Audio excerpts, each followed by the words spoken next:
अदिश एवं सदिश राशि क्या है सिस्टम। देखिए, अदिश और सदिश भौतिक राशियाँ दो प्रकार की होती हैं। इससे पहले हमने लोगों ने पीछे जो पढ़ा था वो भी भौतिक राशियाँ थीं, वो अलग टाइप की थीं, जिसमें हम लोगों ने पढ़ा था यूनिट और डायमेंशन वाला चैप्टर में। ये भौतिक राशि अलग टाइप है। तो यहाँ पर देखिए भौतिक राशियाँ दो तरीके से आ जाएंगी। देखिए कौन कौन सी, अदिश और सदिश राशि। अब आपसे पूछा जाए अदिश क्या है, सदिश क्या है, तो इसको भी अलग अलग तरीके से पढ़ेंगे। तो यहाँ पर अदिश और सदिश में समझिए। अच्छा, अदिश, अदिश का मतलब क्या होता है, आ जहाँ पर भी लगा रहता है, ज़्यादातर आ का मतलब होता है नहीं। क्या मतलब होता है, नहीं। और दिश का मतलब होता है दिशा। दिश का मतलब क्या है, दिशा, यानी कि जिसमें दिशा नहीं है वो हो गया अदिश। अब ऐसी भौतिक राशियाँ ढूंढो जिनमें दिशा ना हो और बिना दिशा के काम चल रहा हो। जैसे अभी हम आपको ढूंढ के बता रहे हैं, जैसे यहाँ पर समझना, वे भौतिक राशियाँ जिनमें केवल परिमाण होता है और दिशा नहीं होती है, अदिश राशियाँ कहलाती हैं। ये तो आपकी परिभाषा हो गई, ठीक है।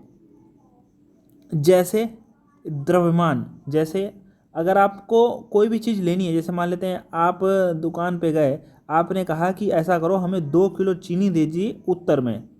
तो अगर आप ऐसा कहते हैं क्या, जैसे मान लो चीनी घर से मंगाई गई, 2 किलो चीनी उत्तर में दीजिए, या 2 किलो चीनी दक्षिण का मुंह करके दक्षिण की तरफ मुंह कर लीजिए, फिर 2 किलो चीनी दीजिए, ऐसा तो नहीं करते होंगे। जैसे मान लो अंगूर लेने गए, तो उन्होंने कहा अंगूर क्या रेट, उन्होंने कहा 100 रुपये किलो। उन्होंने कहा ऐसा करो 1.5 किलो अंगूर दे दो, लेकिन वो भी दक्षिण की दिशा में। तो ऐसा तो नहीं आप करते होंगे। इसका मतलब द्रव्यमान में कोई भी दिशा की जरूरत नहीं है। तापमान, अब जैसे फीवर आ जाता है, जैसे मान लो हमें फीवर आ गया 98.64 रहता है, मान लो हमें बुखार जो चढ़ा है वो 100 डिग्री सेंटीग्रेड 100 डिग्री फ़ारेनहाइट हो गया। अब आप ये तो नहीं है 100 डिग्री फ़ारेनहाइट उत्तर की ओर हमें फीवर चढ़ रहा है, तो ऐसा नहीं करेंगे। समय भी ऐसा नहीं होता है, समय भी अदिश राशि है। समय भी आप देखते होंगे कि ऐसा नहीं, जैसे किसी ने पूछा कितने बजे, तो आपने कहा सर 3 बजे उत्तर में, तो ऐसा भी नहीं कह पाते हैं, क्योंकि हम वो समय बता रहे हैं। समय बताने के लिए सिंपल आप 3 बजे कह सकते हैं, ठीक है।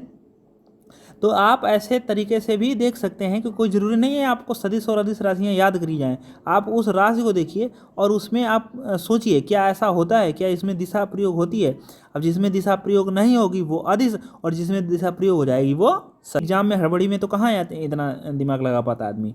प्रमुख अदिश राशियाँ, और आप ये मत सोचना कि हमें साइंस याद नहीं होगी, क्योंकि हमने इसमें 3 चीज़ें क्लियर कर रहे हैं। थ्योरी भी करा रहे हैं, वन लाइनर भी कराऊंगा, और वन लाइनर के बाद में आपके ऑब्जेक्टिव टाइप यानी कि जो प्रीवियस ईयर क्वेश्चन है वो भी कराऊंगा। तो फिर क्यों नहीं होगा।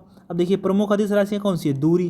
तो दूरी होती है, दूरी का एक भाई है विस्थापन, और ये जो विस्थापन है ये आप पढ़ेंगे कहाँ पर चलकर, वो विस्थापन पढ़ेंगे आगे चल के, एक चैप्टर आएगा आगे चल के, उसमें भी आप पढ़ेंगे विस्थापन और दूरी के बारे में। लेकिन यहाँ पर आप सदिश सदिश पढ़ रहे हैं तो इसमें भी पढ़ेंगे। ये विस्थापन सदिश राशि होती है, लेकिन यहाँ पर जो दूरी है वो अदिश है। अब दूरी 4 किलोमीटर 5 किलोमीटर कैसे भी चले, आपने कहा आज कितना किलोमीटर चले, आपने कहा सर आज हम 2 किलोमीटर चले, यानी कि दूरी क्या होती है, कुल जितना भी हम लोग चले हैं। द्रव्यमान अदिश राशि है, तापमान अदिश राशि है, ऊर्जा भी अदिश राशि है।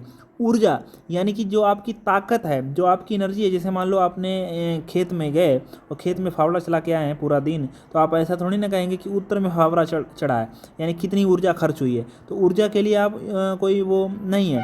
काम, काम की भी कोई दिशा नहीं होती है। मात्रा, मात्रा जैसा अभी हमने बताया 10 किलो 20 किलो 50 किलो ये मात्रा। क्षेत्रफल, क्षेत्रफल भी कोई दिशा नहीं होती। जैसे मान लो ये एक है तो इसका जो क्षेत्रफल है इसकी भी कोई दिशा नहीं है। दबाव यानी कि जिस पे दाब कहते हैं वो भी नहीं है। शक्ति, शक्ति को भी बिना दिशा के प्रयोग करते हैं। समय, समय बता ही चुके हैं। करंट बहुत ही इंपॉर्टेंट, वेरी इंपॉर्टेंट लगा लीजिए, और इसको आपको जाने कितनी बार पूछा गया है। यहाँ पर कन्फ्यूजन में लोग हो जाते हैं। जब आप करंट पढ़ेंगे, करंट मतलब धारा, जब आप पढ़ेंगे चैप्टर उसमें जो बताया जाता है इलेक्ट्रॉन इस दिशा में चलते हैं, धारा के विपरीत दिशा में चलते हैं, तो आप वहाँ पर देखेंगे तो आप सोचेंगे कि धारा के विपरीत दिशा में चलते मतलब दिशा की बात हो रही है, इसका मतलब ये सदिश है। नहीं, ये अदिश राशि है। करंट क्या है, यानी कि वेरी इंपॉर्टेंट आप डाल कर देखिए, करंट कैसी जो है अदिश राशि है।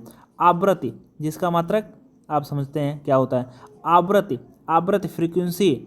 आकार, भैया आकार भी देख लीजिए। जैसे मान लो ये आयत बना, अब ये हम कह दें ये आयत उत्तर में बना है, ऐसा तो नहीं हो पाएगा। घनत्व, जो आप जानते हैं घनत्व क्या होता है, जैसे मान लो कम जगह में ज़्यादा लोग आ जाएंगे तो घनत्व बढ़ जाएगा, और उसी जगह में एक लोग आएगा तो यहाँ घनत्व कम है, यहाँ घनत्व ज़्यादा है। तो ये सारी राशियाँ कैसी हैं? अदिश राशि हैं। अब देखिए इसका उल्टा आप सदिश समझिए। सदिश में आपको ये बात समझ में आ जाएगी। सा का मतलब होता है सहित। सा का मतलब का सा जहाँ पर भी रहेगा ज़्यादातर अर्थ क्या देगा? सहित। और दिश का मतलब आपको बता ही चुके हैं, दिशा। यानी कि दिशा सहित जो आए वे भौतिक राशियाँ जिनमें परिमाण तो रहेगा, मतलब 2 4 किलो 5 किलो 6 किलो 10 किलो ऐसे तो रहेगा, 2 4 6 तो आएंगे, लेकिन दिशा भी होगी, दिशा दोनों होगी, सदिश राशियाँ कहलाती हैं। ठीक है, जैसे वेग। अब जो वेग है वो एक सदिश राशि है, बहुत ही इंपॉर्टेंट है। सदिश राशि। बल, ये भी बहुत ही जो है बल की एक दिशा होती है। भाई ऐसा तो नहीं है जैसे आपको बल लगाना है तो एक निश्चित दिशा में लगाएंगे।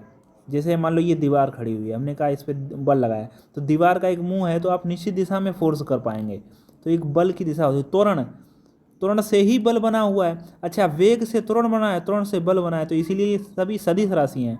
ठीक है, वेग ही सदिश है, तो साथ साथ में फिर त्वरण भी सदिश हो गया, फिर बल भी सदिश हो गया। ठीक है, क्योंकि ये वेग जो होता है ये आ गया विस्थापन से। देखो मेन मुद्दा कहाँ से शुरू हुआ? ये विस्थापन। देखो विस्थापन से वेग बना, वेग से त्वरण बना, और त्वरण से बल बना, तो ये सभी एक ही खानदान से हैं, वो खानदान है सदिश का। यानी कि ऐसी देखिए प्रमुख सदिश राशियाँ हमने जो लिखी हैं, रेखीय विस्थापन। अच्छा, एक ट्रिक भी बताई जाती है सदिश और अदिश में, जहाँ पर आप वी देखें, यानी कि वी मीन्स वा या बा देखें, तो वो सदिश में आएगा, बस एक दो को छोड़कर, वो आप ध्यान रखना है। वो आप ध्यान रखना, जो भी अपवाद है, जैसे आप देख रहे होंगे ज़्यादातर में आपको वाह लिखा होगा, यहाँ भी वाह है, यहाँ भी वाह, रेखी वेग, त्वरण यहाँ भी वाह आ गया, संवेग में भी वाह आ गया, विस्थापन में भी वाह आ गया, त्वरण में भी आ गया, और घनत्व वाह आ गया, विद्युत में, विद्युत ध्रुव आघूर्ण है ये, ठीक है, इसमें भी वाह आ गया। तो ये देखो ज़्यादातर वाह है, लेकिन अगर हम इसके चलो पीछे देखते हैं क्या उसमें वाह थे, चलो वो भी देख लो भाई। इसके पीछे देखो, अब इसके पीछे में देखिए द्रव्यमान में वाह है लेकिन आधा है, दूरी में वाह नहीं है, तापमान में वाह नहीं है, ऊर्जा में वाह नहीं है, काम में वाह नहीं है, मात्रा में वाह नहीं है, क्षेत्रफल में वाह नहीं है, लेकिन दबाव में है, 2 वाह हैं, और 2 में कन्फ्यूजन हो जाएगा, इसीलिए इसको अदिश में रखो। ठीक है जी, शक्ति में वाह नहीं है, समय भी नहीं है, इसमें भी नहीं है, लेकिन आवृत्ति में वाह है, तो ये भी आप ध्यान रखो, आवृत्ति सदिश। आकार में नहीं, घनत्व में है, घनत्व ध्यान रखो।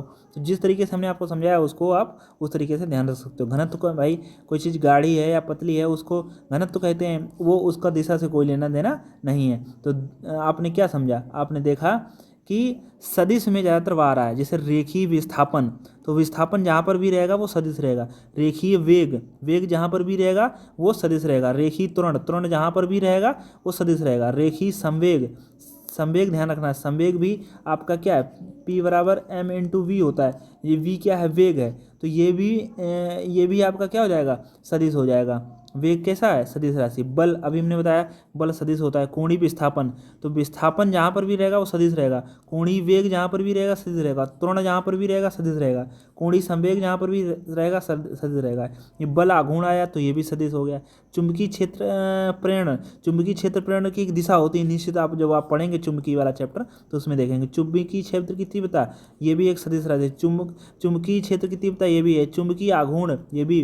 विद्युत क्षेत्र की तीव्रता, जबकि हमने पीछे पढ़ा हुआ है विद्युत यानी कि करंट वो अदिश है, लेकिन विद्युत क्षेत्र की तीव्रता ये एक सदिश है। विद्युत धारा घनत्व, ध्यान रखना, विद्युत धारा अलग है, विद्युत धारा घनत्व अलग है। विद्युत धारा घनत्व ध्यान रखना एक सदिश राशि है। और विद्युत ध्रुव आघूर्ण, तो आघूर्ण जहाँ भी रहेगा उसको भी ध्यान रखें, वो सदिश राशि है। तो ध्यान रखें यहाँ पर, ये एक जो तरीका हमने बताया वो भी आप ध्यान रखें, वाह का भी ध्यान रखें, और जो बस उनके विस्थापन है लेकिन साथ में रेखीय विस्थापन लगा दिया, वेग है तो रेखीय वेग लगा दिया, त्वरण है तो रेखीय त्वरण लगा दिया। तो इन तरीके से कभी ध्यान रखें कि आपको लगाए कुछ भी, जो मेन पॉइंट है, जो जहाँ से जो चीज़ बनी है वो अगर है तो वो उसके आगे भी वो चीज़ आपको काम लाएगी। ठीक है, सदिशों को निरूपित करने के लिए किसी भी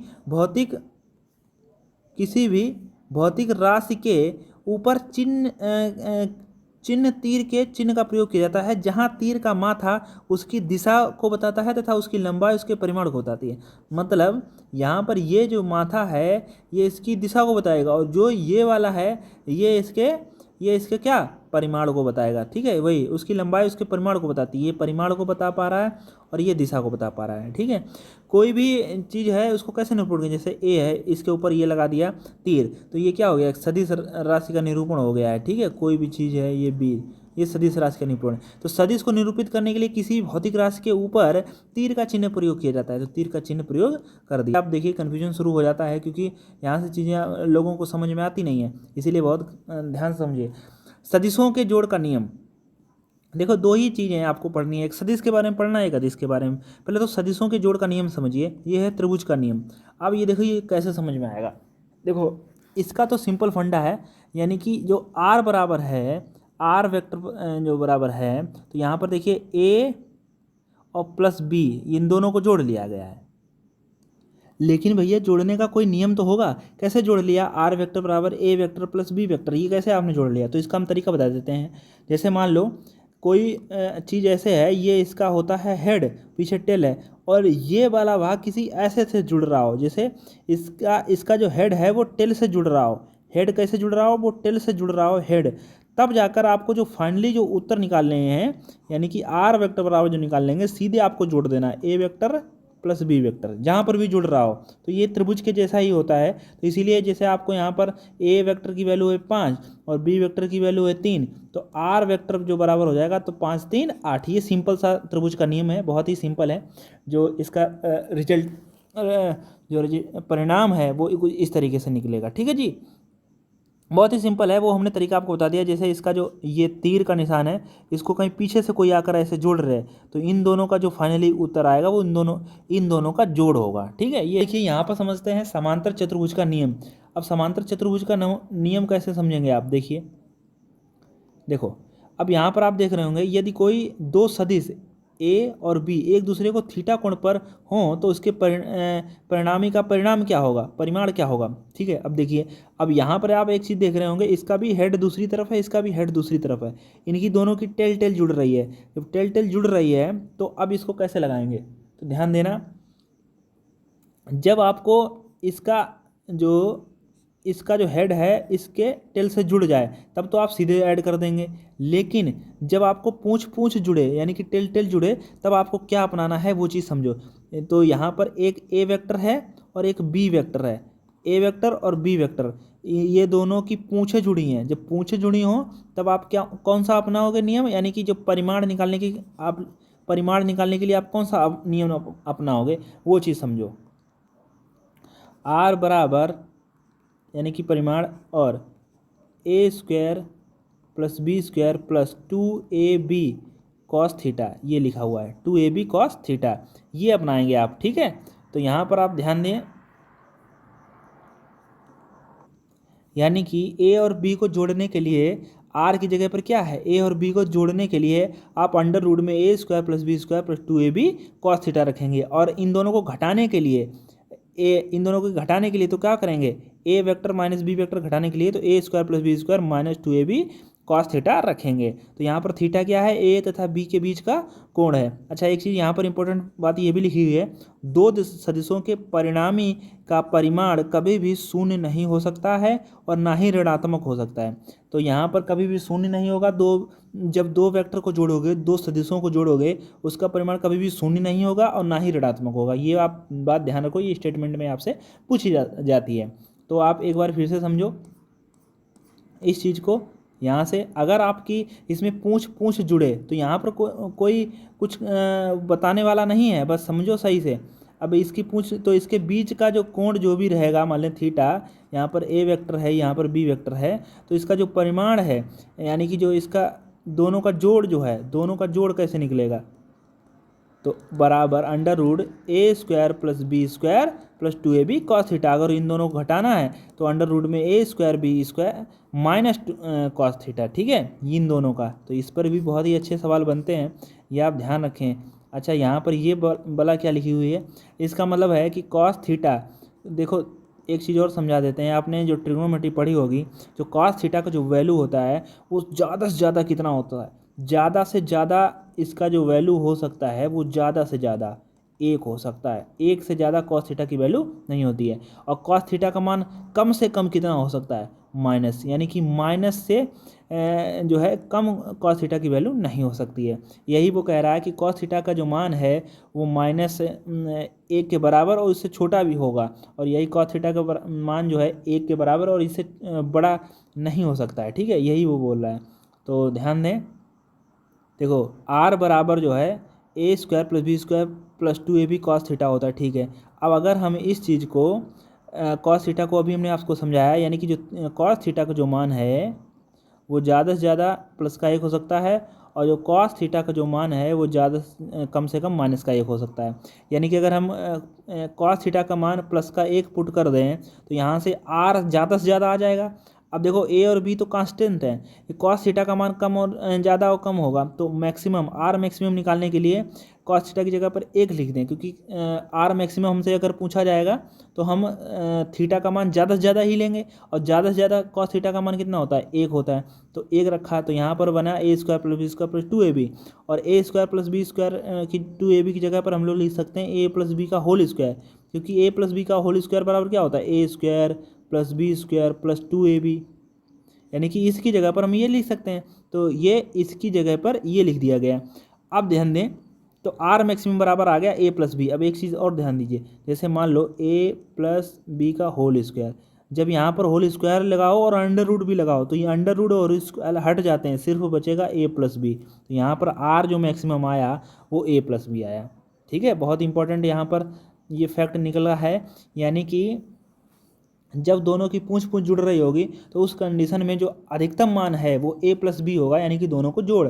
और अगर यही चीज़ हम कॉस थीटा का मान सबसे कम ले लेंगे तो a² + b² + 2ab की जगह पर हमको यहाँ पर माइनस लेना पड़ेगा।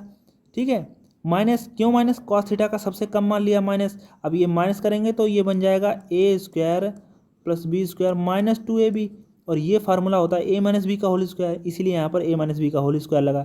अब ये अंडर रूट और ये स्क्वायर कट गया, सिर्फ बचा a - b, यानी कि कास थीटा की जो मिनिमम वैल्यू होती है वो a - b होती है। यहाँ पर r मिनिमम जो आएगा वो a - b आ जाएगा, और r मैक्सिमम कितना आएगा, a + b। ये डायरेक्ट ही पूछे जाएंगे, वेरी इंपॉर्टेंट है। अगर आपसे पूछेगा r मैक्सिमम कितना होता है, a + b होता है, और r मिनिमम a - b होता है। कैसे निकला, a² + b² + 2ab cos theta से निकला हुआ है। यानी कि अगर a vector plus b vector को दोनों को जोड़ना है तो आपको a + b करना पड़ेगा मैक्सिमम में, दोनों को जोड़ दीजिए, और मिनिमम निकालना है तो दोनों को घटा दीजिए। ठीक है, तो अगर किसी वस्तु पर 3 न्यूटन और 4 न्यूटन का बल आरोपित हो रहा हो तो निम्न में से कौन सा परिणामी का परिमाण नहीं हो सकता है, कौन सा नहीं हो सकता है, ये देखिए कैसे लगेगा। इन तीनों में से 3 तो हो सकते हैं, एक नहीं हो सकता है। तो यहाँ पर पहले तो हम लोग निकालेंगे r मैक्सिमम। भाई ज़्यादा से ज़्यादा परिमाण कितना निकालेंगे, तो दोनों को जोड़ लेंगे, 3 और +4 यानी कि 7, और r मिनिमम निकालेंगे। अभी हमने पीछे समझाया है जो परिमाण है वो ना ही शून्य हो सकता है ना ही ऋणात्मक हो सकता है, इसलिए 4 में से 3 घटेगा, 3 में से 4 नहीं घटेगा, तो यहाँ बचेगा 1। यानी कि जो हमारी जो रेंज है वो 1 से लेकर 7 तक हो सकता है। 1 हो सकता है, 2, 3, 4, 5, 6 और 7, इतना हो सकता है। तो यहाँ पर देखो 2 भी हो सकता है, 5 भी हो सकता है, 6 भी हो सकता है, लेकिन 8 हो सकता है, 8 नहीं हो सकता है, इसीलिए राइट आंसर हमारा 8 है। अब आप कहेंगे ये कैसे निकाला, तो आपको r मैक्सिमम और r मिनिमम आना चाहिए। कैसे निकलता है r मैक्सिमम और r मिनिमम, r मैक्सिमम का मतलब है दोनों को जोड़ दो, r मिनिमम का मतलब है दोनों को घटा दो, इस तरीके से ही निकलेगा। अब देखिए आपने 2-3 कंडीशन पढ़ ली। एक तो जब इसका हेड जो है इसके से पूंछ से जुड़े तब आपको सीधे जोड़ देना है। अब मान लो इसकी पूंछ ही जुड़े, जैसे ये ऊपर को रह जाए, ये इस पूंछ जुड़े, तो इसके बीच का कोण थीटा से हमारा जो आंसर निकलेगा, थीटा से। ठीक है, थीटा दोनों वेक्टर को, यानी कि यहाँ पर मान लेते हैं a वेक्टर है, यहाँ b वेक्टर, दोनों का योग कैसे निकलेगा, अभी हमने पीछे समझा, अंडर रूट में a² + b² + 2ab cos theta से। और अगर अधिकतम और पूछेगा तो दोनों को जोड़ देंगे, और मिनिमम पूछेगा तो दोनों को घटा देंगे। अब देखिए ये कंडीशन है जिसमें आप समकोणीय एकांक सदिश पढ़ रहे हैं। समकोणीय एकांक सदिश कैसा होता है, ये कुछ इस तरीके से होता है, जैसे ये वाला यहाँ पर कोई पॉइंट मान लेते हैं, ये एक इस दिशा में जाएगा और ये एक दिशा में जाएगा और एक ये इस दिशा में जाएगा, इस तरीके से। अब इसको समझिए, बहुत ही अच्छे तरीके से हम आपको इसको समझाएंगे कैसे होता है। आपने ट्रिग्नोमेट्री के बाद में एक और ट्रिग्नोमेट्री के जैसे आती है कोऑर्डिनेट्स ज्योमेट्री, यानी कि निर्देशांक ज्यामिति, जिसमें आपने ये कोऑर्डिनेट पढ़े होंगे, यानी कि इसको एक्स कहते हैं, इसको वाई कहते हैं, इसको एक्स डैश और इसको वाई डैश कहते हैं। ठीक है, तो ये वाला जो कोऑर्डिनेट होता है वो हमेशा ही एक्स होता है, हमेशा। तो देखिए यहाँ पर ये देखिए एक्स अक्ष लिखा हुआ है, और जो ऊपर का कोऑर्डिनेट होता है हमेशा ही वाई होता है, तो देखिए यहाँ पर वाई लिखा रहता है। अच्छा, यहाँ पर ये इधर को जो है, ये देखिए इधर को, अब ये यहाँ से कहानी अलग है, इधर से ये जेड अक्ष है। अब देखिए इस चीज़ को आप फील कैसे कर पाएंगे। अभी हम मान लेते हैं आप कमरे में पढ़ाई कर रहे हैं, कमरे का सबसे नीचे वाला भाग देखिए, सबसे नीचे वाला भाग, तो सबसे नीचे वाला भाग देखेंगे तो एक इधर को जा रहा होगा, एक दीवार का कोना ऊपर को जा रहा होगा, और एक इस साइड को जा रहा होगा। जब इस तरीके से दिया गया हो तब इसको कहते हैं समकोणीय एकांक सदिश। ठीक है जी, इसमें ये वाला पार्ट हमेशा ही इधर का एक्स अक्ष दर्शाता है, इस वाले भाग को हमेशा एक्स अक्ष कहते हैं और इसको वाई अक्ष कहते हैं, और हमेशा ये जेड अक्ष रहेगा। अच्छा, जो एक्स अक्ष रहता है वो आई के साथ रहता है, आई वेक्टर, और ये वाई वाला जेड वेक्टर के साथ रहता है। ठीक है, जे वेक्टर के, और जेड अक्ष वाला वो के वेक्टर के साथ रहता है। यानी कि हम अगर इसको निरूपित करना चाहें तो इसको कैसे निरूपित करेंगे, यानी कि एक्स आई वेक्टर प्लस जो है यहाँ पर वाई जेड वेक्टर प्लस यहाँ पर जो जेड के वेक्टर है, तो यहाँ पर एक्स के साथ हमेशा आई आएगा और वाई के साथ हमेशा जेड जे आएगा और जेड के साथ हमेशा के आएगा। यही देखिए भौतिक में एक्स को आई, वाई को जेड और जेड वाई को जे और जेड को के रूप में निरूपित करते हैं। ठीक है, हमेशा ही। अब यहाँ पर देखिए यदि ए वेक्टर बराबर 3i plus 8j plus 5k है, ठीक है, तो यहाँ पर अगर हम एक्स अक्ष का परिमाण पूछें तो आपको याद होना चाहिए कि एक्स अक्ष के साथ में हमेशा आई आएगा, तो आई के साथ में कौन है 3, इसका मतलब एक्स अक्ष का परिमाण कितना था 3 था। बहुत इंपॉर्टेंट है, यहाँ से क्वेश्चन बनते हैं, ये हम ये क्वेश्चन भी करा रहे हैं साथ साथ में। वाई अक्ष में अगर परिमाण पूछें तो वाई हमेशा किसके साथ आता है, जे के साथ आता है, ये आप ध्यान रखना पड़ेगा, भूल जाए तो ऐसे याद बना के ध्यान रखना। तो जे के साथ में कितना है 8, इसका मतलब वाई अक्ष में परिमाण कितना है 8, और जेड अक्ष में हमेशा क्या आता है के, तो के के साथ में कितना है, तो इसका के का हो जाएगा 5, तो ये आप ध्यान है। अच्छा, ए का परिमाण निकलेगा कैसे, अच्छा इसको परिमाण अगर आपको निकालना है ए का परिमाण, तो अब ये ए का परिमाण कैसे निकलेगा, ये निकलेगा अंडर रूट में सबका वर्ग कर दो, क्या कर दो, सभी का आप वर्ग कर देंगे, जो भी जैसे आई का स्क्वायर, जे का स्क्वायर, के का स्क्वायर, जो भी इसके साथ में है, एक्स अक्ष और वाई अक्ष और जेड अक्ष में जो भी परिमाण है उसका आप वर्ग करके जोड़ देंगे। ठीक है, यही चीज़ यहाँ की गई है। ए का परिमाण क्या होगा, तो एक्स अक्ष में कितना है 3, तो 3 का वर्ग 3 तियाँ 9, और वाई अक्ष में कितना है 8, 8 8 64, और जेड अक्ष में कितना है 5 5 25, इन सबको ऐड कर दिया तो अंडर रूट में 98, और 98 का वर्गमूल होता नहीं, इसलिए हम लोगों ने ऐसे लिख दिया। मान लो लिखना चाहो तो आप लिख सकते हो 49 गुणा 2, 49 का वर्गमूल होता है 7 अंडर रूट 14, तो इस तरीके से आपको यहाँ पर आ जाएगा। ठीक है जी,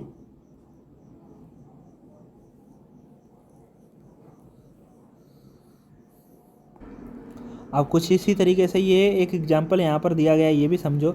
यदि बी वेक्टर बराबर 3i plus 9j plus 5k है, तो एक्स अक्ष में परिमाण कितना होगा 3, और वाई अक्ष में परिमाण कितना होगा, वाई के साथ में वाई हमेशा, यही चीज़ आपको याद रखना पड़ेगा, एक्स के साथ हमेशा आई आएगा, और वाई के साथ में हमेशा जे आएगा, और जेड के साथ में हमेशा के आएगा।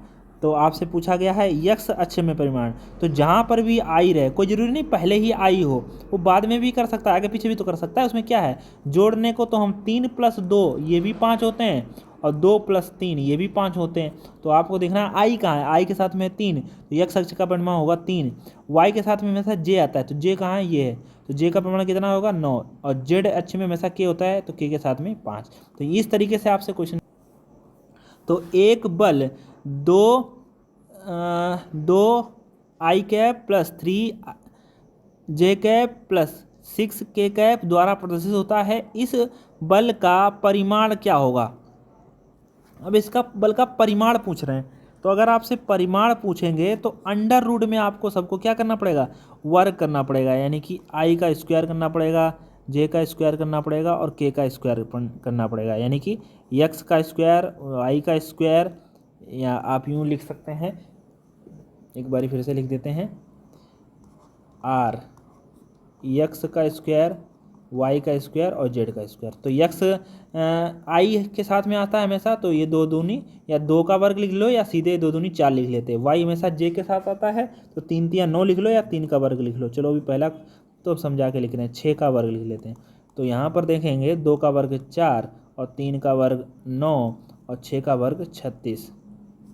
अब 36 और 4 40 और 9 40 और 9 49 और 49 का वर्गमूल होता है 7, इसीलिए राइट आंसर इसका 7 यानी कि मात्रक 7 मात्रक होगा इसमें। तो देखें आपने कितना अच्छा क्वेश्चन है। अगर आप ये चीज़ नहीं पढ़ी रहेगी तो फिर आपको कन्फ्यूजन होगा। ठीक है, 3i cap 4k cap Y अक्ष पर प्रक्षेप क्या होगा? तो आप जानते हैं यक्स के साथ में हमेशा आई आता है और वाई के साथ में हमेशा जे आता है और जेड के साथ में हमेशा के आता है। आप देख रहे होंगे वाई पूछा गया, वाई मीन्स मतलब जे पूछा गया है, तो यहाँ पर आई है और के है, जे तो है नहीं। जब कोई चीज़ ना हो तो उसका जो परिमाण होता है वो शून्य होता है। क्या होता है? शून्य। वेरी इंपॉर्टेंट क्वेश्चन है, आप ध्यान रखना है, प्रीवियस ईयर में पूछे गए क्वेश्चन है ये। तो आप देखना जो चीज़ ना हो उसका शून्य होता है। ठीक है जी। मान लो तो अगर आपको जेड अक्ष पर पूछा होता तो जेड के साथ में के आता है, तो के में 4 तो हम 4 कह देते हैं। ठीक है जी। अगला है 12 न्यूटन तथा 8 न्यूटन परिमाण के 2 बल एक वस्तु पर कार्यरत हैं, वस्तु पर लगने वाले परिणामी बल का अधिकतम मान क्या होगा? तो ध्यान रखना है यहाँ पर परिणामी बल का अधिकतम मान पूछा गया है। तो आर मैक्सिमम आपने पीछे पढ़ा होगा, ए वेक्टर प्लस बी वेक्टर दोनों को ऐड कर देते हैं आर मैक्सिमम में, यानी कि 12 और 8 20, तो यहाँ पर हो जाएगा 20 न्यूटन। तो राइट आंसर सी हो गया। ठीक है जी। अगर मिनिमम पूछता तो 12 में से 8 चले जाते, फिर 4 न्यूटन हमारा आंसर। अपने सदिशों के आपने जोड़ सीख लिए हैं, अब आप सीखेंगे सदिशों का गुणनफल। ठीक है, ये भी बहुत ही इंपॉर्टेंट है। चलिए इसको भी समझते हैं।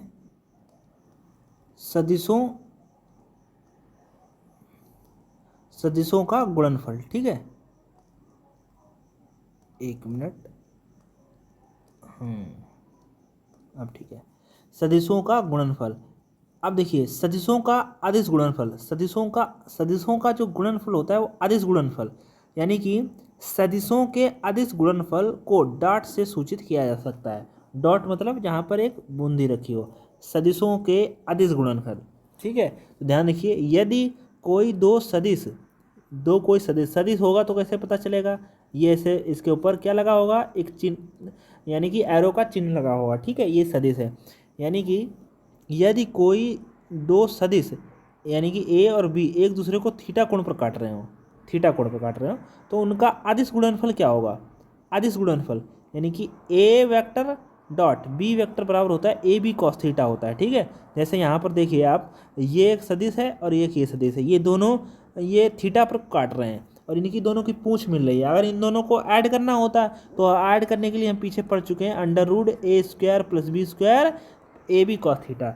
लेकिन यहाँ पर आपको गुणन करना है, तो आप ध्यान रखना है, सिर्फ आप लिखेंगे ए बी कॉस थीटा, सिर्फ इतना लिखेंगे। ठीक है, ये देखिए, तो ये दोनों का गुणनफल हो तो ए वेक्टर डॉट बी वेक्टर और ये होता है ए बी कॉस थीटा। ध्यान दें यहाँ पर और ख़ासकर समझें, ये जो डॉट है ये अदिश गुणनफल फल को बता रहा है।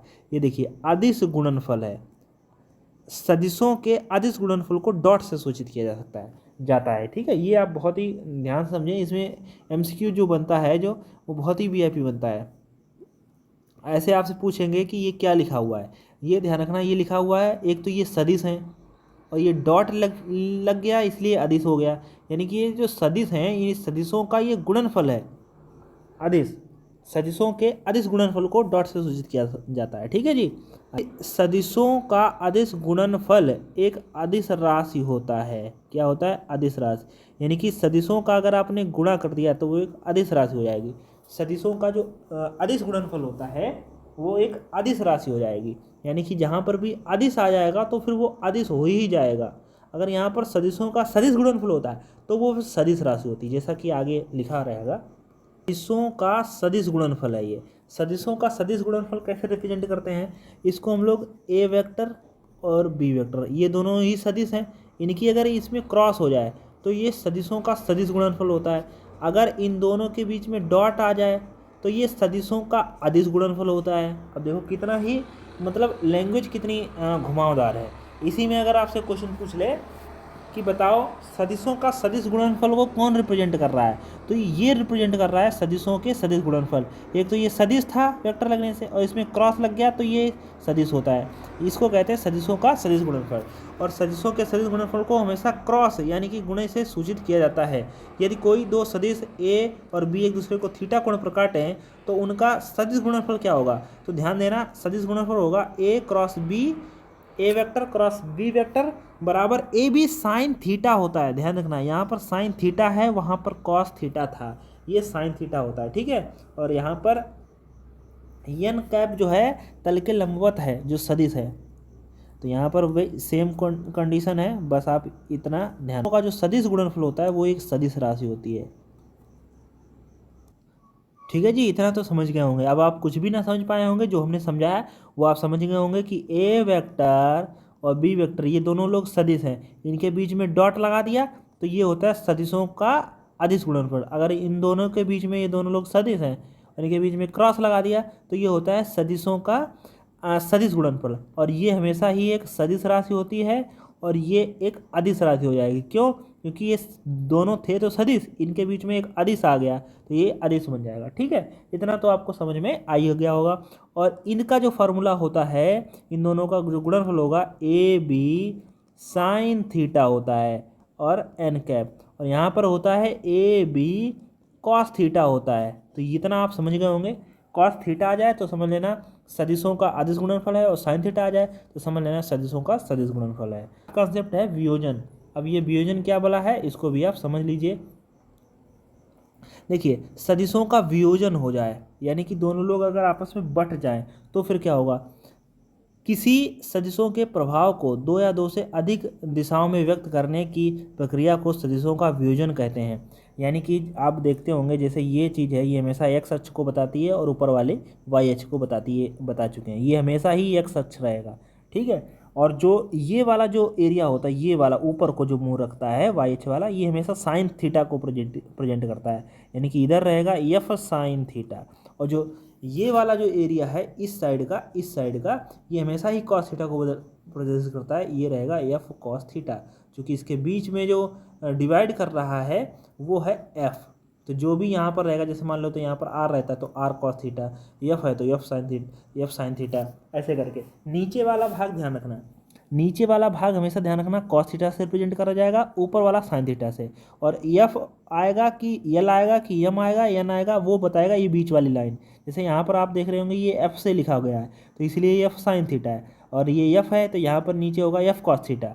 यक्स की हमें साइड हमेशा कॉस थीटा रहता है, ऊपर हमेशा साइन थीटा रहता है। ठीक है जी, यक्स अक्ष की दिशा में परिमाण क्या होगा, एफ कॉस थीटा होगा, और वाई अक्ष की दिशा में परिमाण क्या होगा, एफ साइन, तो ये वाई अक्ष की दिशा में क्या होगा, एफ साइन थीटा होगा। ठीक है, ये इसी पर एक क्वेश्चन देखिए, नीचे दिए गए चित्र में एक्स अक्ष तथा वाई अक्ष में परिमाण क्या होगा। तो नीचे वाला जो चित्र है इसी के आधार पर हम लोगों को लगाना है। यानी कि एफ बराबर है ये 10 न्यूटन का बल है, नीचे एफ कॉस थीटा होता है, ऊपर एफ साइन थीटा होता है, ये थीटा की वैल्यू 30 है। तो देखिए एक्स अक्ष और वाई अक्ष दोनों पे बताना है, तो एक्स अक्ष की दिशा में परिमाण क्या होता है, एफ कॉस थीटा होता है। तो यहाँ देखिए एफ कॉस थीटा, एफ की वैल्यू है 10, कॉस थीटा है 30, और कॉस 30 की वैल्यू होती है √3/2, 2 से काट दिया तो 5√3 न्यूटन आ गया ये। और वाई अक्ष पर होता है एफ साइन थीटा, एफ की वैल्यू 10, साइन थीटा का मान है 30, और 10 को ऐसे रखा, साइन 30 की वैल्यू होती है 1/2, 2 से काट दिया 2 पंचे 10, ये आ गया 5 न्यूटन। तो देखिए कितना आसान था। इसमें से कोई आपसे एक क्वेश्चन पूछ लेगा, जैसे मान लो ये डायग्राम दे देगा और फिर कहेगा एक्स अक्ष पर परिमाण क्या होगा। अब आपने तो कुछ पढ़ा ही नहीं था, अब तो सीधे चले गए थे, तो फिर दिक्कत हो जाएगी। ये क्वेश्चन बहुत ही हलवा है, लेकिन अगर आपको इसको थ्योरी नहीं पढ़ रखी है तो ये क्वेश्चन बहुत ही कठिन हो जाएगा, फिर आपको नहीं समझ में आएगा। तो अभी जब भी वियोजन की बात करें तो यानी कि एक्स अक्ष पे परिणाम थीटा देकर पूछें तो आप नीचे को कॉस थीटा, एक्स साइड में एफ कॉस थीटा रहेगा, ऊपर में एफ साइन थीटा रहेगा। ठीक है, ये जो थ्योरी थी वो बहुत ही जल्दी हमने कवर कर दी आपको 40 मिनट में। ये जो लेक्चर है वो पूरे ही 2 घंटे का है। जब भी हम क्लासेस में इसको पढ़ाया करते थे तो ये पूरा 2 घंटे का होता था, और 2 घंटे इसको हम 3 दिन पढ़ाते थे, क्योंकि भाई क्लासेस में अगर लोगे तो 40 मिनट ही ले पाते हैं। जैसे मान लो 40 मिनट का ही एक पीरियड मिल पाता है, कंपटीशन की जो क्लासेस रहती हैं 40 मिनट में हो पाते हैं, और 40-40 मिनट को अगर देखोगे तो 120 मिनट 3 दिन निकल गए, और इसको मैंने आपको 40 मिनट में पढ़ा दिया है। 40 मिनट में वो इसलिए क्योंकि पीपीटी वगैरह सब तैयार है, सब लिखा रखा है, सब आराम से बस एक्सप्लेन करने हैं, समझाने हैं आपको। तो ये एक आसान हो जाएगा, जिससे हमारा भी टाइम और आपका भी टाइम बच जाएगा, ठीक है। और इस पेन से अगर हम लिखने को बैठ गए, जैसे इस पेन से अगर हम लिखने को ऐसे बैठ जाएंगे तो ये लेक्चर ही 4 घंटे का हो जाएगा ठीक है, मतलब 4 दिन का। ठीक है, थैंक यू। आप लोग सभी लोगों का एक काम और करना है, पीडीएफ या जो भी चीज़ें आपको सूचना के माध्यम से सूचित करनी होगी, तो आप व्हाट्सएप चैनल, हम आपको लिंक भी डिस्क्रिप्शन में दे देंगे। वो जो व्हाट्सएप चैनल है वो आप हमें जो है इसमें जुड़ जाइए। जो लोग नहीं नहीं अगर जा पा रहे हैं तो हमें आप व्हाट्सएप करना है, वो फिर हम इसको ऐड कर देंगे। इंस्टाग्राम पर करना, तो यूट्यूब चैनल को आप सब्सक्राइब जरूर करें, क्योंकि सब्सक्राइब करने से ही आपके पास रेगुलर अपडेट आ पाएगी। और ये भी बताइए लास्ट में कमेंट करके कि आपका हमारा जो सेशन है, जो मेहनत है, वो कैसी लग रही है, आपको समझ आ पा रहा है कि नहीं आ पा रहा है। ठीक है, थैंक यू, फिर मिलते हैं नेक्स्ट